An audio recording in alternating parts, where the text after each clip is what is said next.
household bills have also increased. So they're very focused on doing that, on reducing that. But they're also even more focused on decarbonization because unlike Nigeria, they don't really have a very, not even that, but they don't really have a very strong oil and gas industry. So it's not their main focus. However, their renewable capacity is really, really strong. In fact, renewable delivers almost more than 40% of their electricity currently is from solar and onshore wind, onshore and offshore wind. And so basically they're more focused on how can they develop a reliable system that would essentially make them transition completely from reliance on fossil fuels. That is the stage that they're in. I think Nigeria is more different with us because we are not there yet. At the whole decarbonization stage. Yeah, it's something that we should have in mind, like with development, right? Since it's already a conversation. But it's not our focus. We have reliability issues, we have access issues, we have utilization issues, we have infrastructure issues. So basically our focus is different. But we still share the same challenges, right? We are still trying to answer the same things. The UK and Nigeria is really focused on how can we attract investment and capital? How can we build our infrastructure? Yes, in different ways for different reasons. But yeah, we're both still thinking about how to build infrastructure. How can we keep energy affordable? This is a much bigger focus for the UK because Nigeria is still trying to deal with reliability. And with that, there's still a lot of issues there. And generally, how do you balance like politics with engineering reality, with technical reality? What can actually be delivered? Like, for example, whenever I think about this, I like to think about the fact that sometimes we have this information that, oh, Nigeria is exporting to Benin and Togo and Ghana, and we're like angry, rightfully so. But at the same time, this is like the energy markets, the energy system as a whole is still a business. And a lot of these exports we're doing to these countries are contracted already. So literally, if Nigeria does not deliver, we are going to pay for it. We will face penalties and it will still be the consumers, the citizens that will pay for that. So we still face the same, in that sense, we still face the same challenges, but basically different focus. The focus is very, very different. I would say another major difference is the market design. Essentially, Nigeria operates on a central buyer model. We have like the NBET that manages how much the Gencos, how much they pay the Gencos and how much the Discos are supposed to be paid. We have that centralized company that does that NBET. But in the UK, it's more decentralized, where you can literally have generators basically bidding to export electricity on a half-hourly basis. And so when you think about, should I use the word intentionality? When you think about the systems design around that, you kind of understand why there's 24 hours electricity here and not in Nigeria at the moment. But I still think like some of these things are very possible for Nigeria. We will just have to take a different approach in our own development to get there, because yeah, there are a lot of issues. There are really a lot of issues, and that can be solved. And very positively can be solved. Yeah. Yeah. And it would be interesting to know like where, maybe not where you fit, but like how you view these two scenarios, in the sense that like the European continent is heavily focused on renewables, and in the Nigerian context, we are driven more with the whole oil and gas. So looking at how different these two lands, maybe not so different, but still very different in their approach to what's like energy, where do you see yourself fitting in that? Because it feels like I'm trying to keep up with this, and I'm also trying to keep up with this. Like, yeah, I would just say like the future of energy is not singular. It's very hybrid, in my opinion. I'm very pro hybrid power, hybrid generation, especially for Nigeria. I'm not going to, I'm in a very renewables focused company. That is because we are in Europe, and technologies and infrastructure has been developed to champion that. But at the same time, for us in Nigeria, we know our issues. And so I think my stance is not oil and gas vessels, renewables. I am all for hybrid collaboration. I'm all for hybrid. I'm all for microgrids and basically decentralizing as much as possible the energy sector in Nigeria. If we can do that, that would be great for us, really, because this is the part that is going to turn into a little rant. But when we think about the fact that we don't have power, a lot of times we want to blame like the power sector, and we want to blame IBEDC and Eco Electric and Ikeja Electric. But a lot of times there's literally nothing they can do. Literally, they want to give you power, because if they give you more power, you will have, they will get more money. Or because, let's say the generator, has capacity to generate, but they are not getting paid, so they won't generate, And essentially, Ikeja Electric, Eco Electric, Abuja Electric will not have power to collect and distribute to everyone else. And even the little power that maybe Egbe power plant or another power plant is transmitting through the network, you have constraints, thermal constraints, technical issues somewhere. You cannot transmit power through a very long stretch of a very long distance, So a couple of these things, you cannot start thinking about, oh, wow, for us to fix the power sector, we need to overhaul the national grid. Yes, that is what we need to do. But realistically, you can't do it all at once. And so what we need to start thinking about is, for now, can we actually do?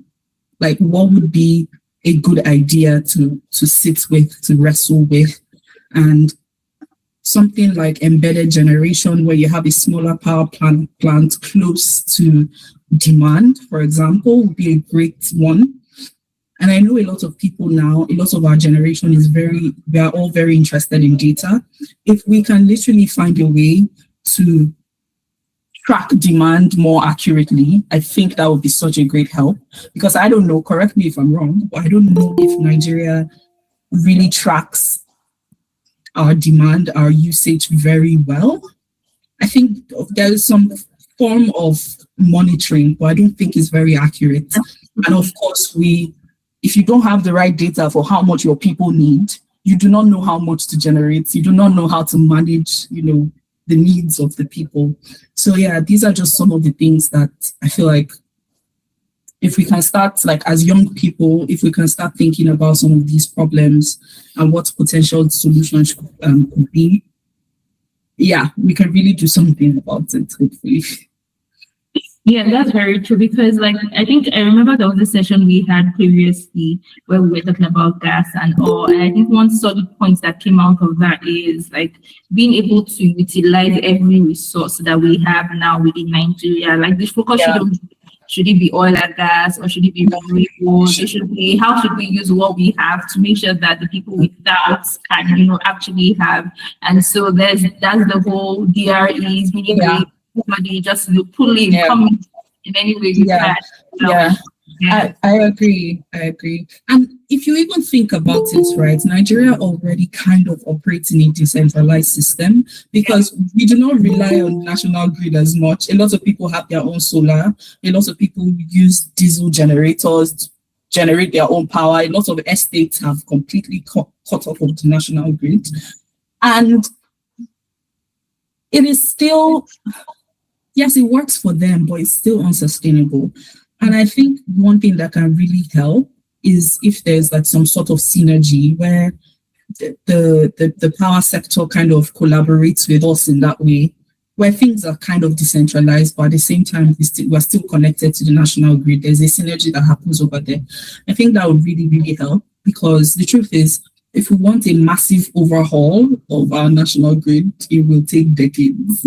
It's not today's work. It will take decades. It will take so long. And unfortunately, it doesn't seem like we're going to be having a massive overhaul anytime soon. So what can we do? We can advocate for a layered system, a hybrid system where you have microgrids. And I think, what I saw, I think there was some investment towards like 200 or 400 microgrids or something. I wonder how that is going, but that would be great for rural communities that do not have access. I really think we need to think about like the power sector in a more hybrid format. That would be great. Yeah, of course. But what would you think? What would you suggest that young people like us start doing at this point? So we want to get involved. We want to, ensure like some of these right systems are put in place. Yeah. What do we do? We start inviting more, start. I'm still trying to find the right answer. But I generally think having conversations like this is the first step. You cannot ideate on what you don't know. So the more you are exposed to info, the more you're exposed to the news, the more you try to understand how money moves and what's the complexities of some of these industries, I think is very, very important. And for people that have the ability, like machine learning, data, that is a good project to think about. Like, how can we better track our demand? How can we better track generation? How can we better map pinch points in the grid, for example? I think recently, like we saw something online where I think there was one guy in one school that created like a small map of Europe, a European city, and he was able to track like where power was coming from and what's happening in the grid. I don't know how he did that, but he did something like that. So essentially, we need to have this at the back of our mind, think about it, think about what you personally can do within your little sphere of influence. In whatever job that you eventually have or whatever job you're currently working in, just seeing how you can make more of an impact in that way and advocate for better ideas, better initiatives towards some of these developments. I wouldn't really say, I know this is what we should do as young people, but I think the first step would be just being more knowledgeable about this. Yeah. I think one thing I want to know essentially is like how have you managed to thrive so well in this industry? So in terms of like skills, in terms of like mindset, in terms of principles, and also how do you know so much? For people that maybe wondering, how does she know things that are happening both in the UK and Nigeria? I can barely keep up with what's happening in Nigeria, but if you want to let us in on the secrets, we are happy to hear. In terms of skills, I think my friends know I wrestled with these skills one a lot. But I think at some point I became more open to learning the skills that I needed. And so for me, after school, it was, I was really thinking about, okay, what can I do in the energy sector? How can I develop myself to learn more? And one thing I really, really struggled with was research. And I think that's what really drew me to my company. Because I was like, man, you even have research in your name. You must be the real deal. So I was very, very keen on getting better at doing research. And so basically I found these were the gaps in my abilities. And this is how I plan to cover them. Like myself, even you and a couple of friends that we know, when we were planning our career path in 100 level, entirely different from what we're currently doing. So I think for me, I would say I was lucky through SPE and great organizations like that. I was able to, I was exposed to people that transition from their careers. So I always had that open mind, like, okay, something else is possible if you want to. And essentially, everybody cannot be the same. We cannot all be engineers in that sense, like in the traditional sense. We are still engineers in our core because we are ideating and we're still innovating in different ways, but we don't have to be like field engineers. And I think just being open to the possibility of you trying different things, identifying, okay, I had a fuzzy idea of what I wanted to do, and I just decided to identify like gaps in my knowledge, in my abilities, and fill them up as much as I can. It was a very, very rigorous process, and I don't even think I am anywhere near where I want to be, but it's like a process. It's a never-ending process of just improving and learning and moving with the times, because the energy industry is very, very dynamic. Things change very quickly. So I think you need to be as adaptable as possible, having that open mind for possibility, that this is possible, this is something I can do. Let me look into it, let me know about it, let me improve my skills in some way. I think that would be very, very important as well. Yeah. I think one thing I'll also add would be the ability to like do hard things. I feel like people kind of give up very easily. Like once things go their way, they're like, oh man, this is not for me. I never needed this in the first place. But stretch yourself, like, do those things that you think you would normally not be able to do. You'll be fine, like you'll not die. I agree. I remember my first 3 months here, I feel like I was complaining every single day. I was just like, what am I doing here? Like, why am I here? Like, it was so difficult. And it still has its challenging days. It still has its difficulties, but trust me, it will get better. It will get better if you're just like, all you need is just a focus and a goal. It might not be the perfect goal, but just something to guide you for now until you are able to make a more definite decision about what you need to do, basically. Sure. So looking ahead, like what really excites you about your journey, about your career? Like what are you looking forward to? What's that thing that's like keeping you very giddy? And also like what would you advise for also generally, navigating this whole energy thing? Because I feel like we don't know what we are getting into sometimes. So, like I feel like I'm still swimming inside waters, But then what would you say? I think I'm really excited for when I come back to Nigeria. When I come back to work in Nigeria. I think at the point where I make that decision, it's going to be based on me knowing what to do to make things better in my little way. Not like I'm going to rebuild the national grid, but like in my little way, knowing how to improve things, how to basically help and build my country, basically. I think I'm really excited about that part. My advice to people trying to navigate the energy industry: read the news. Very true. It's boring, but read the news. Read the news, because the energy sector is so connected to politics. I would say, I don't know how many other industries that we have here, but we're kind of like the most important geopolitically, Okay. We're that girl in the global geopolitical space. So read the news, follow what's happening. I would also say have a mindset towards finding a problem and finding a solution, even if it's like a side quest. Think about a problem. Think about whether you want to work full-time on that problem or you just want to do something about the problem. There are so many ways that the energy industry in Nigeria can develop and should develop.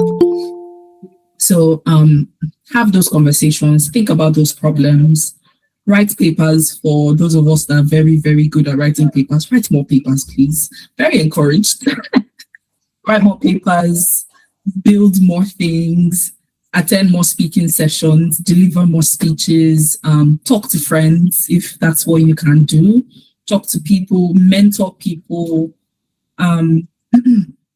So yeah, I think for me it's just having that mindset of curiosity and continuous learning, and yeah, read the news.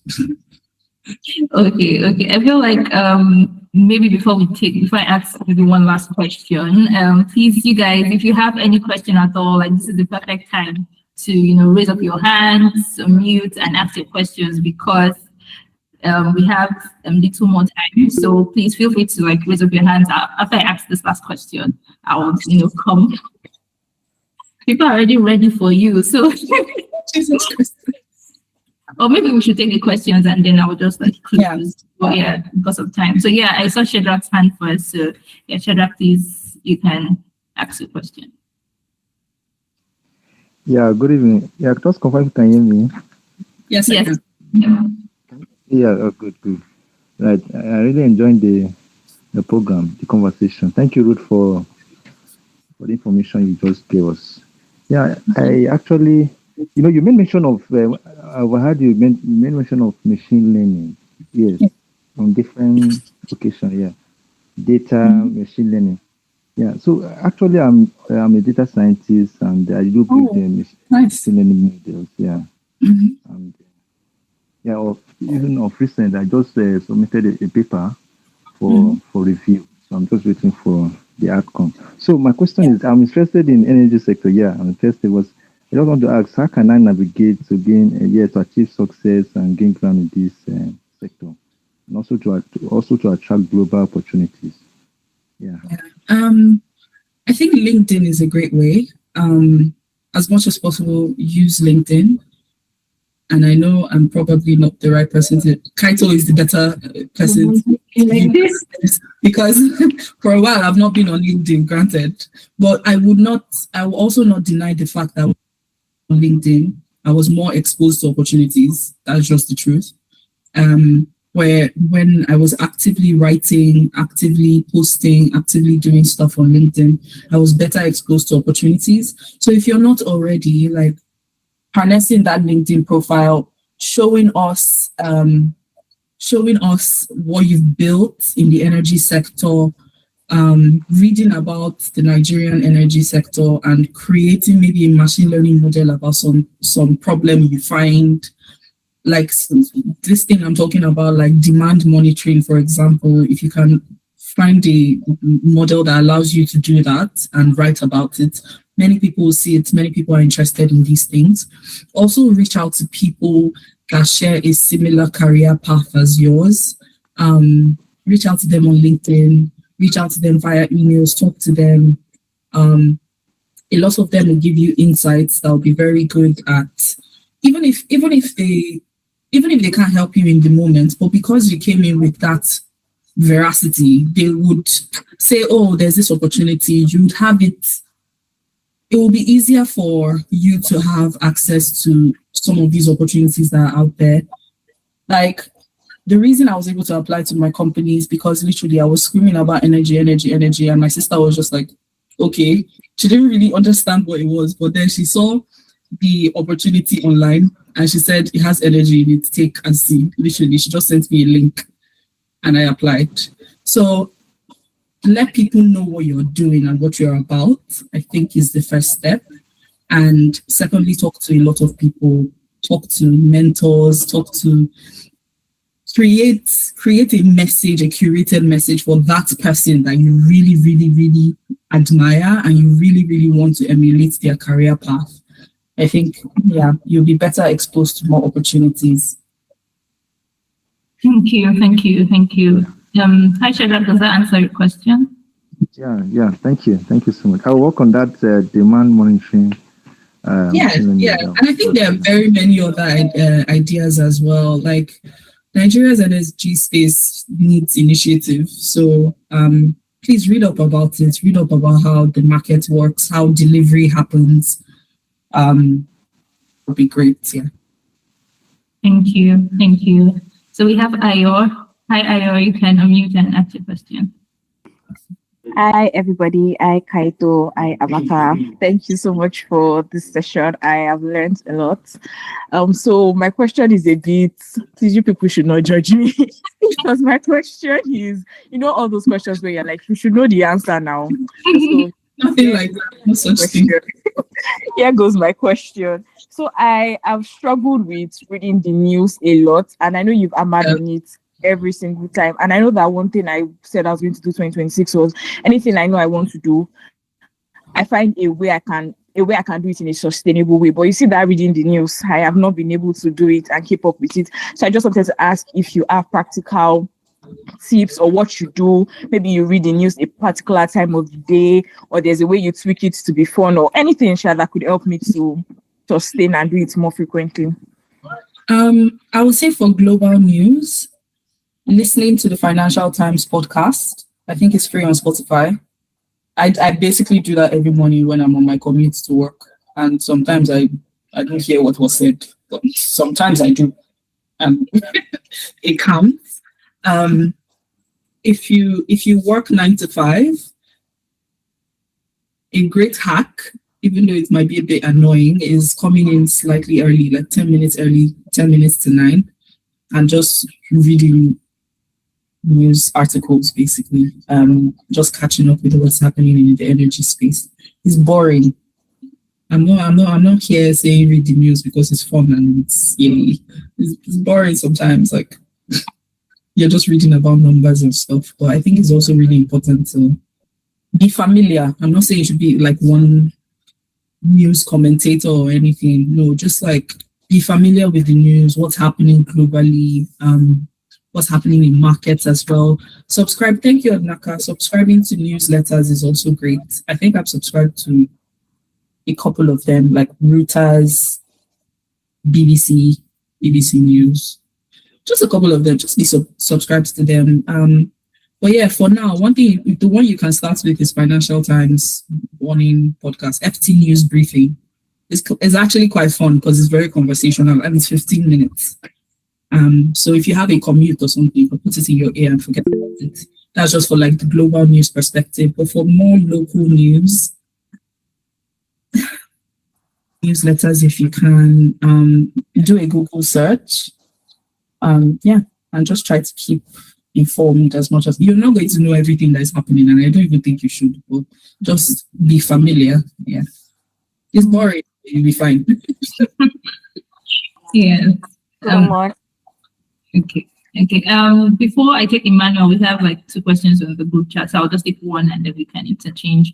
So Promise says, moving to the UK after your bachelor's and learning so much about energy over there and the world at large, what are some challenges you faced, if any, settling into the energy space over there, even if we know that they're interconnected?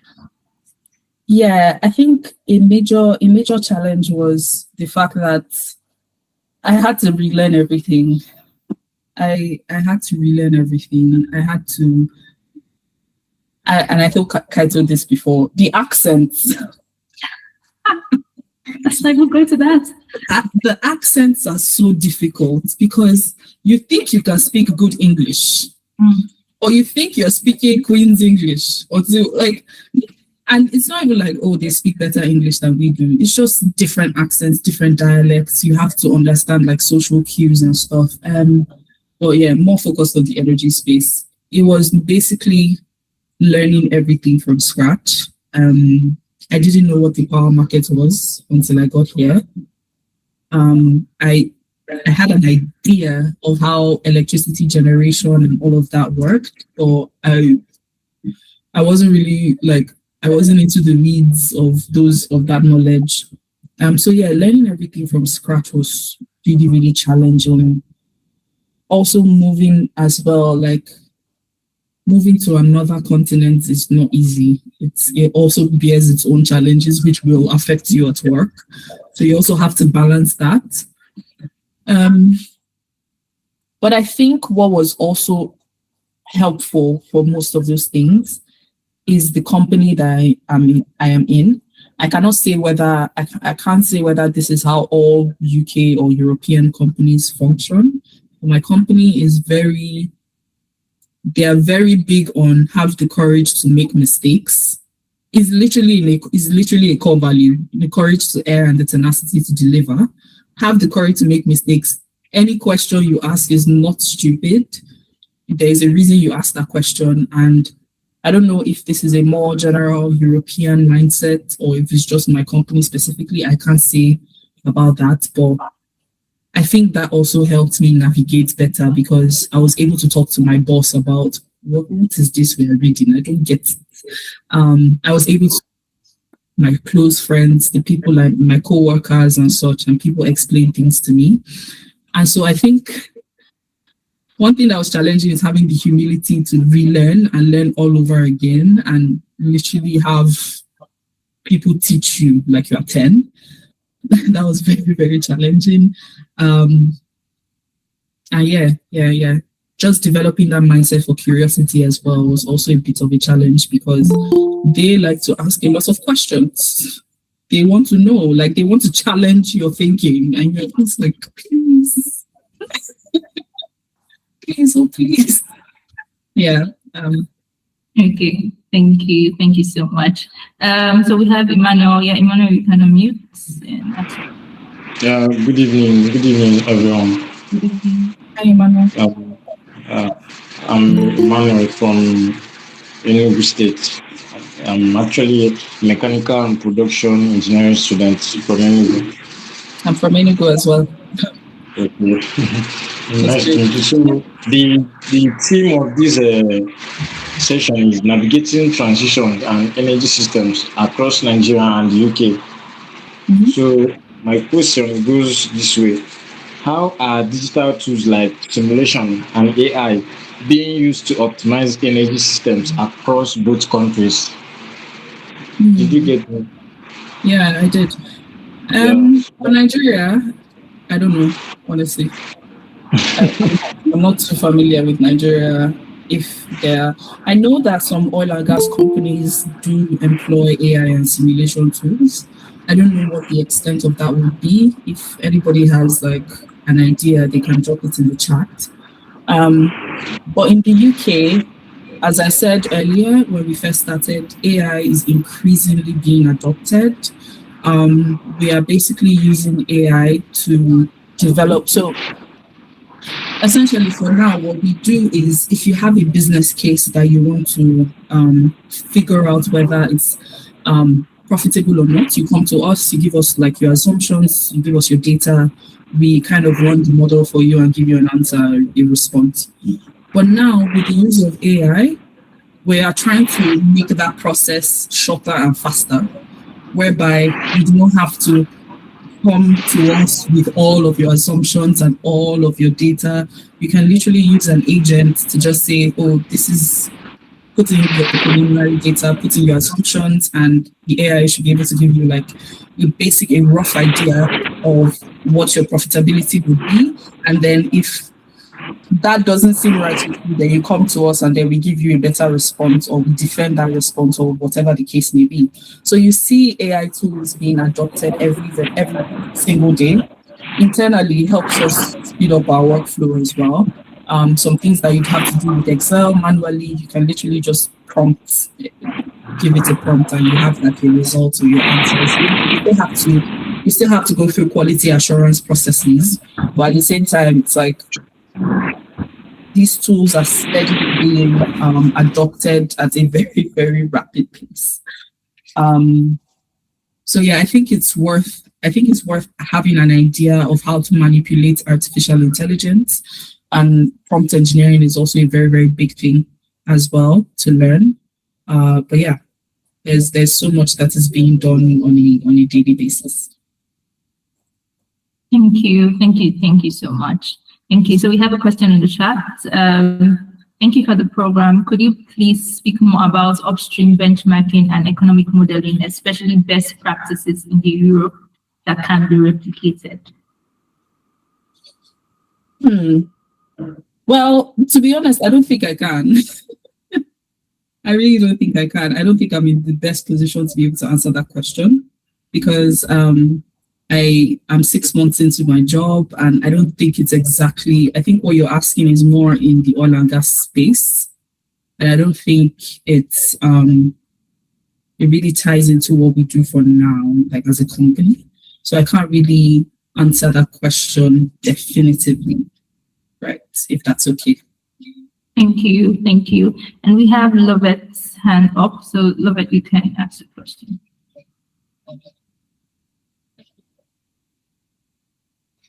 Okay, I think she typed it.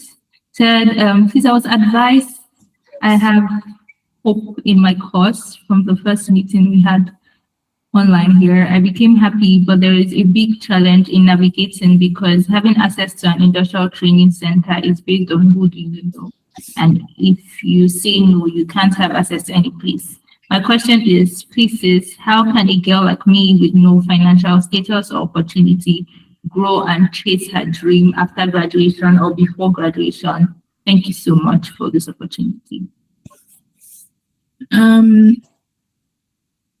I think I thought we should both answer this question actually, because I schooled in the West and East, so we probably maybe have different perspectives that will be very beneficial for this.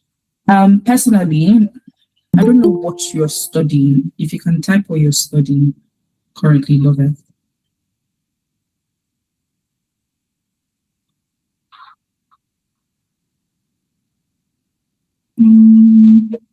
Anyway,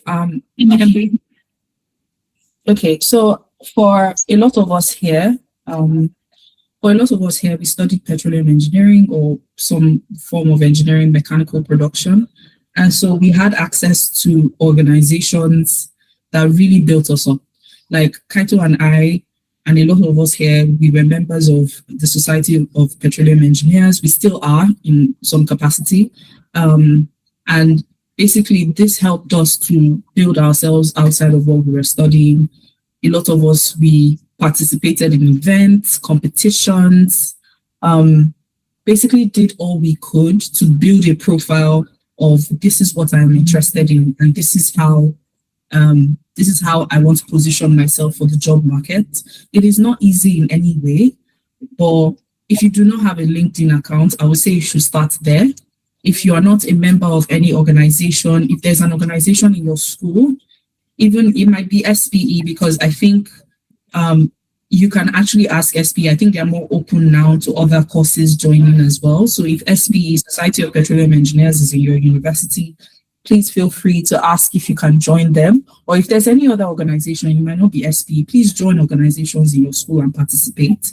But yeah, I think that was something that really helped us, because we tried our best to put our best foot forward in our academics. We did not let go of our academics. Our academics were really, really good. We put our best foot forward in our academics, but we also tried to do other things and post about them on LinkedIn or online, or speak about them as much as we could. So I think in that sense, that prepared us for the future in a way where we were more comfortable talking to people about what we did. We were better poised to handle questions about things that we were interested in, which I think is also very, very important. She mentioned IT, industrial training. Yeah, I don't know what school you're currently attending, but it might also be very helpful to either get in contact with alumni, if you can, or with lecturers that can help you get placements as well. In UI, we had really, really great lecturers that really helped us do this. So if that is an option for you, please go to your lecturers and ask, or you can also get in touch with alumni if you guys have like a community of sorts. Yeah. Yes. Yeah, I certainly agree with you. And maybe something I would add would be, don't be isolated, in the sense that, like, to be honest, like so many of us, we don't know anybody. We are just like winging it. I mean, But yeah, like don't think financial status or all of these things should be a deterrent to what you want to achieve. To be honest, like you can do anything you want to do. You just need to be focused, determined, and get into those spaces and communities that would essentially build you up. And so look around. It could be within your class. Who are those top flyers? Who are those people that are going the extra mile? They are not just focused academically, but those people that already have a sense of the future, even while they are studying. Click, attach. Attach as much as you can.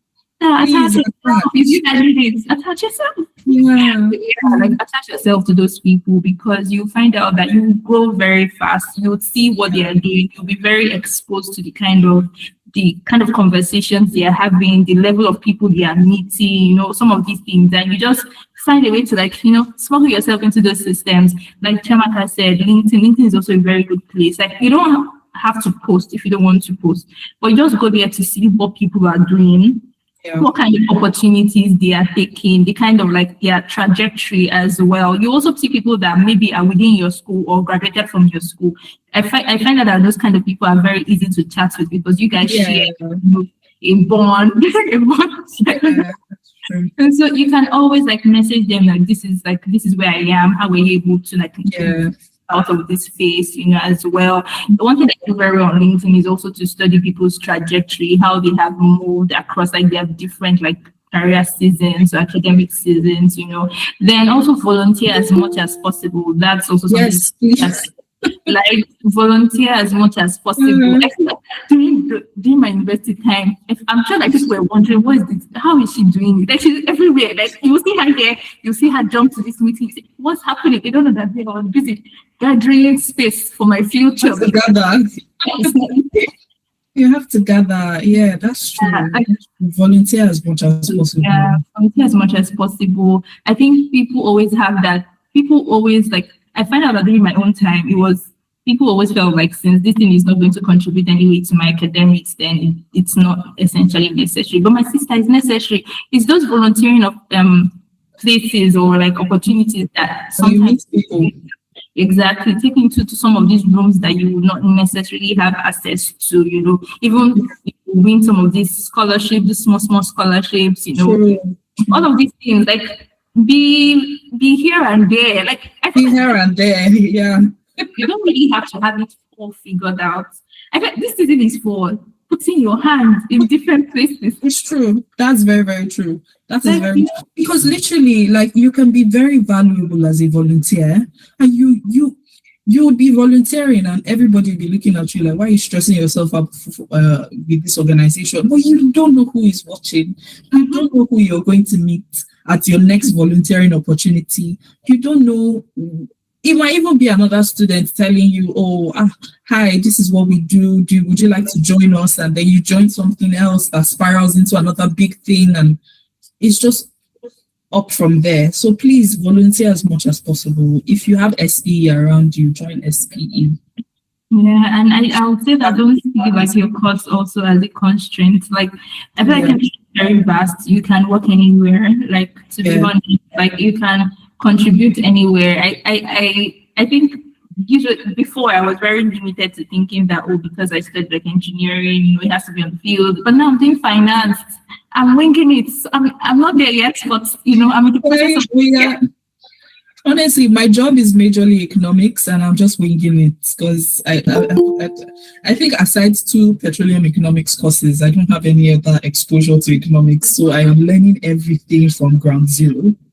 And it's winging it. It's essentially winging it. So I hope that answers your question. Love it. And I think we have come to the end of this session. There are no more questions, and you have answered all questions very, very, very amazingly. Thank you. Thank you so much for, sharing very deeply. I love the fact that you came with numbers, you came with facts, you came with the news. I'm sure that some of us are how does she know all these things? So we are just still trying to understand what's going on in the Nigerian and African landscape. Already, your antenna is already global. And so, thank you also for bringing that very, good global perspective to this session as well. It was really a joy, like listening to you. It was a joy sharing, like, lived experiences as well, seeing that we have, similar paths in some way. Yeah. Thank you so much for inviting me, Kaito, and the Energy Tribe team. This is great. It's a really great initiative. Thank you so much. And thank you also to the entire, everybody that joined, everybody that contributed to making this session very, very interesting and also very lively. Thank you for tuning in. We have like very interesting sessions coming up. And also very aside sessions, we'll be having much more like hands-on, work coming up soon. So you guys should not run away. Stick to us. We are ready for you. But yeah, thank you so much and have a very beautiful weekend. Thank you. Thank you. Bye, everyone. Thank you. Thank you, Kaito. Thank you.